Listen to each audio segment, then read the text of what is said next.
ಎಲ್ಲರಿಗೂ ನಮಸ್ಕಾರ ಸ್ನೇಹಿತರೆ. ಜಸ್ಟ್ ಫಾರ್ ಲೈಫ್ ಚಾನಲ್ಗೆ ನಿಮ್ಮೆಲ್ಲರಿಗೂ ಸ್ವಾಗತ. ಸ್ನೇಹಿತರೆ, ಚಂದ್ರಹಾಸನ ಚರಿತ್ರೆ ಎಂಬ ವಿಷಯದ ಬಗ್ಗೆ ತಿಳಿದುಕೊಳ್ಳೋಣ. ಯಾರು ಕೂಡ ಸ್ಕಿಪ್ ಮಾಡದೆ ಕೊನೆವರೆಗೂ ನೋಡಿ. ಕೊನೆಯಲ್ಲಿ ಒಂದೇ ಒಂದು ಲೈಕ್ ಮಾಡಿ, ಹಾಗೆ ಸಬ್ಸ್ಕ್ರೈಬ್ ಮಾಡ್ಕೊಳ್ಳೋದನ್ನು ದಯವಿಟ್ಟು ಮರಿಬೇಡಿ. ಯಜ್ಞದ ಕುದುರೆ ಮುಂದೆ ಸಾಗಿದಾಗ ಒಮ್ಮೆಲೆ ಅದು ಮಾಯವಾಯಿತು. ಆಗ ನಾರದರು ಬಂದು ಅರ್ಜುನನಿಗೆ ಚಂದ್ರಹಾಸನ ಚರಿತ್ರೆಯನ್ನು ತಿಳಿಸಿದರು.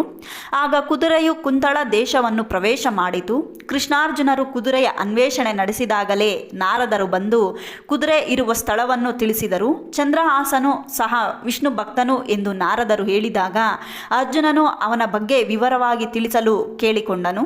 ನಾರದರು ಚಂದ್ರಹಾಸನ ಚರಿತ್ರೆಯನ್ನು ವಿವರಿಸಿದರು. ಹಿಂದೆ ಕೇರಳ ದೇಶದಲ್ಲಿ ಮೇಧಾವಿ ಎಂಬ ರಾಜನಿದ್ದನು. ಅವನಿಗೆ ಒಬ್ಬ ಮಗನು ಹುಟ್ಟಿದಾಗ ಅವನ ಕಾಲುಗಳಲ್ಲಿ 6 ಬೆರಳುಗಳಿದ್ದವು. ಅದೇ ಸಮಯದಲ್ಲಿ ಶತ್ರುಗಳ ದೇಶವನ್ನು ಮುತ್ತಿದರು. ರಾಜ ರಾಣಿಯರು ಯುದ್ಧದಲ್ಲಿ ಮಾಡಿದಾಗ ಒಬ್ಬ ದಾಸಿಯು ರಾಜಪುತ್ರನನ್ನು ಎತ್ತಿಕೊಂಡು ದೇಶಾಂತರಕ್ಕೆ ಹೋದಳು. ಆ ಮಗುವನ್ನು ಪ್ರೀತಿಯಿಂದ ಸಾಕಿ ಅರಮನೆಯಲ್ಲಿ ಉತ್ತಮವಾಗಿ ಬೆಳೆಯಬೇಕಾದವನಿಗೆ ಏನು ಇಲ್ಲವಂತೆ ಎಂದು ಮರುಗುತ್ತಲೇ ಮಗುವಿನ ಆರೈಕೆ ಮಾಡಿದಳು. ಕೆಲವು ಕಾಲ ಕಳೆದಾಗ ಆ ಮುದುಕಿಯೂ ಸಹ ತೀರಿಕೊಂಡಳು. ಆಗ ಮಗುವಿಗೆ ಚಂದ್ರಹಾಸ ಎಂಬ ಹೆಸರು ಸಹ ಬಂದಿರಲಿಲ್ಲ. ಮಗು ಅವರಿವರ ಮನೆಯಲ್ಲಿಯೇ ತಿಂದು ಉಂಡು ಕೋಗಿಲೆ ಕಾಗೆಗಳ ಗುಂಪಿನಲ್ಲಿ ಬೆಳೆದಂತೆ ಬೆಳೆಯಿತು. ಒಮ್ಮೆ ಆ ಮಗುವಿಗೆ ಗೋಲವಾದ ಸಾಲಿಗ್ರಾಮ ಕಲ್ಲು ಸಿಕ್ಕಿದಾಗ ಅದನ್ನೇ ಉಪಯೋಗಿಸಿ ಗೋಲಿಯಾಟ ಆಡುತ್ತಿದ್ದು ಎಲ್ಲರನ್ನು ಸೋಲಿಸಿದನು. ಹೀಗೆ ಪ್ರೀತಿಯಿಂದ ಆ ಗೋಲಾಕಾರದ ಸಾಲಿಗ್ರಾಮವನ್ನು ರಕ್ಷಿಸಿದನು.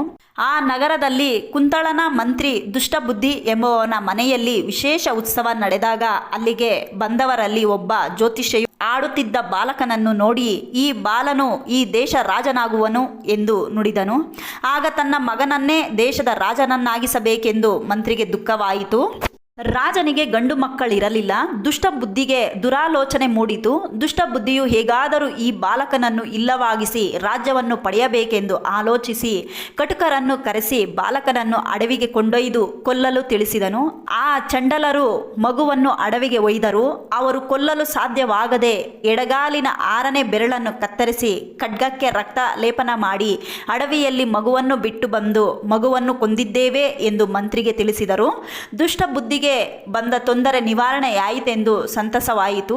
ಅತ್ತ ಬಾಲಕನು ಅಳುತ್ತಿರುವಾಗ ಬೇಟೆಯಾಡಲು ಬಂದ ಕುಳ್ಳಿಂದಕನೆಂಬ ಸಮಂತನು ಈ ಮಗುವನ್ನು ಕಂಡು ಪ್ರೀತಿಯಿಂದ ತನ್ನ ಮನೆಗೆ ಕರೆದೊಯ್ದನು. ಚಂದ್ರನಂತಿರುವ ಮಗುವಿಗೆ ಚಂದ್ರಹಾಸನೆಂದು ಹೆಸರಿಟ್ಟರು. ಮಕ್ಕಳಿಲ್ಲದ ಕೊರತೆಯನ್ನು ಭಗವಂತನೇ ತುಂಬಿದನೆಂದು ತಿಳಿದು ಸಾಕಿ ಸಲಹಿದನು. ಚಂದ್ರಹಾಸನು ಹರಿ ಶಬ್ದವನ್ನು ಕಲಿತಾಗಿನಿಂದ ಅನನ್ಯ ಭಕ್ತಿಯಿಂದ ಇದ್ದವನು. ಏಕಾದಶಿ ವ್ರತವನ್ನು ಮಾಡುತ್ತಾ ಇದ್ದ ಮಗನನ್ನು ಕಂಡು ಈ ಪುಣ್ಯವಂತನಿಂದ ನನ್ನ ಕುಲ ಉದ್ಧಾರವಾಯಿತೆಂದು ಕುಳ್ಳಿಂದಕನು ಸಂತಸಪಟ್ಟನು. ಹೀಗೆ ಚಂದ್ರಹಾಸನು ಅನೇಕ ವಿದ್ಯೆಗಳಲ್ಲಿ ಪರಂಗತನಾಗಿ ಯುವಕನಾದನು. ಅನೇಕ ರಾಜರನ್ನು ಗೆದ್ದು ರಾಜ್ಯವನ್ನು ವಿಸ್ತರಿಸಿ ಕೋಶವನ್ನು ಭರ್ತಿ ಮಾಡಿದನು. ಒಂದು ದಿನ, ಮಗನೇ, ನಾವು ಕುಂತಳ ದೇಶದ ಸಮಂತರು, ಈ ವರ್ಷ ನೀನೇ ಕಾಣಿಕೆಗಳನ್ನು ಕೊಟ್ಟು ಬಾರೆಂದು ಹೇಳಿ ಗಲವಾ ಮುನಿಯ ಆಶ್ರಮಕ್ಕೆ ಸಹ ಹೋಗಿ ಬಾ ಎಂದು ಕಳಿಸಿದನು. ದುಷ್ಟಬುದ್ಧಿಯು ಕುಳ್ಳಿಂದಕನಿಗೆ ಮಕ್ಕಳಿರಲಿಲ್ಲ. ಈಗ ಒಮ್ಮೆಲೆ ಈ ಯುವಕನು ಹೇಗೆ ಮಗನಾದನೆಂದು ಆಲೋಚಿಸಿದನು. ಸೇವಕರು ಈ ಮಗು ಅಡವಿಯಲ್ಲಿ ಸಿಕ್ಕಿದ್ದು ಎಂದು ತಿಳಿಸಿದಾಗ ಚಂಡಾಲರು ಮಗುವನ್ನು ಕೊಲ್ಲದೆ ಬಿಟ್ಟು ಬಂದಿದ್ದಾರೆ ಎಂದು ಊಹಿಸಿದನು. ದುಷ್ಟಬುದ್ಧಿ, ಅವರು ಅಂದು ಏಕಾದಶಿ ಆದ್ದರಿಂದ ಯಾರೂ ಊಟ ಮಾಡದಿರುವಾಗ ದುಷ್ಟಬುದ್ಧಿಗೆ ಬೇಸರವಾದರು. ಮರುದಿನ ಅವರು ಭೋಜನ ಮಾಡಿ ಹೊರಟಾಗ ನೆಮ್ಮದಿ ಆಯಿತು. ಆದರೆ ದುಷ್ಟಬುದ್ಧಿ ಬೇರೆ ಆಲೋಚನೆ ಮಾಡಿದನು. ತನ್ನ ಮಗ ಮದನನಿಗೆ ಆಡಳಿತವನ್ನು ವಹಿಸಿ ಚಂದ್ರಹಾಸನ ಊರಿಗೆ ಬಂದನು.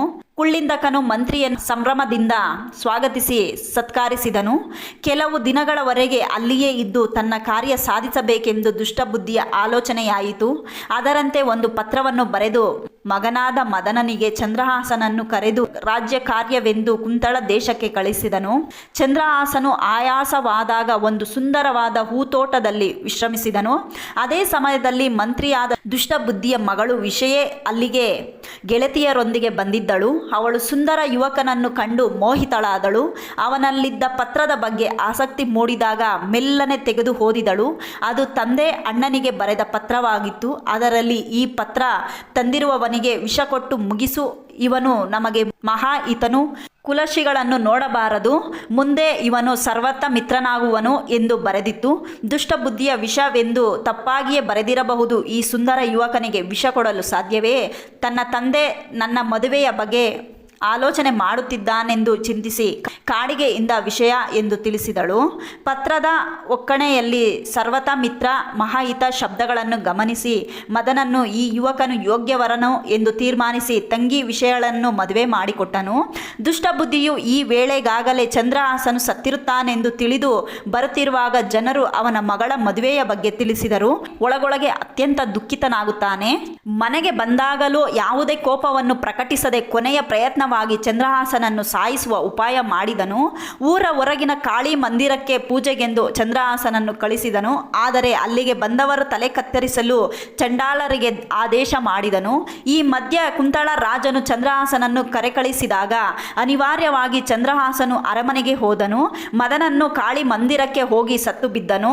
ಅರಮನೆಯಲ್ಲಿ ರಾಜನು ತನ್ನ ಮಗಳನ್ನು ಚಂದ್ರಹಾಸನಿಗೆ ಕೊಟ್ಟು ಮದುವೆ ಮಾಡಲಿದ್ದಾನೆಂದು ದುಷ್ಟಬುದ್ಧಿ ತಿಳಿದಾಗ ಚಂದ್ರಹಾಸನನ್ನು ನೀನು ಕಾಳಿ ಮಂದಿರಕ್ಕೆ ಹೋಗಲಿಲ್ಲವೇ ಎಂದು ಕೇಳಿದನು.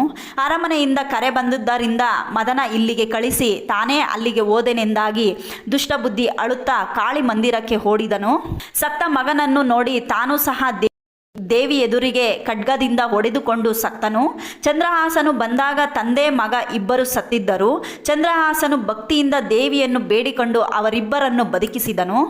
ದೇವಿಯ ಅನುಗ್ರಹದಿಂದ ಬದುಕಿದ್ದ ದುಷ್ಟಬುದ್ಧಿಯು ತನ್ನೆಲ್ಲ ಆಲೋಚನೆಗಳು ವ್ಯರ್ಥವಾಗಿ ಈಗ ದೈವದ ನಿಶ್ಚಯದಂತಾಗಿರುವುದು ಎಂದು ಭಾವಿಸಿ ದುಷ್ಟತ್ವವನ್ನು ಬಿಟ್ಟು ಚಂದ್ರಹಾಸನನ್ನು ಗೌರವಿಸಿದನು. ಹೀಗೆ ಚಂದ್ರಹಾಸನು ಬಾಲ್ಯದಿಂದಲೇ ಹರಿಭಕ್ತನಾಗಿದ್ದವನು. ಇಬ್ಬರು ರಾಣಿಯರೊಂದಿಗೆ ಸುಖದಿಂದ ಕಾಲ ಕಳೆದನು. ಅವನಿಗೆ ಮಕರಧ್ವಜ ಮತ್ತು ಪದ್ಮಾಕ್ಷರ ಎಂಬ ಇಬ್ಬರು ಮಕ್ಕಳಿದ್ದರು. ಅವರೇ ಈಗ ಕುದುರೆಯನ್ನು ಕಟ್ಟಿದ್ದಾರೆ ಎಂದಾಗ ಕೃಷ್ಣಾರ್ಜುನರು ಕುಂತಳ ನಗರವನ್ನು ಪ್ರವೇಶಿಸಿದರು.